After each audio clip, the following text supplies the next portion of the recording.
ওসমান বিন হাদি হত্যা মামলার আসামিদের দেশে ফিরিয়ে আনার সর্বোচ্চ চেষ্টা চলছে বলে জানিয়েছেন পররাষ্ট্র প্রতিমন্ত্রী শামা ওবায়দ।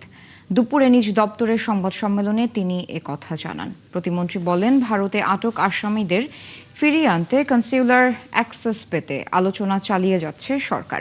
ইরানে বসবাস করা বাংলাদেশিরা নিরাপদে আছেন উল্লেখ করে শামা ওবায়দ বলেন, যদি কেউ অনিরাপদ বোধ করে তাদের দেশে ফিরিয়ে আনার ব্যবস্থা করবে সরকার। ইরানে বাংলাদেশি দূতাবাসের সাথে তাদের সার্বক্ষণিক যোগাযোগ রয়েছে বলেও জানান তিনি।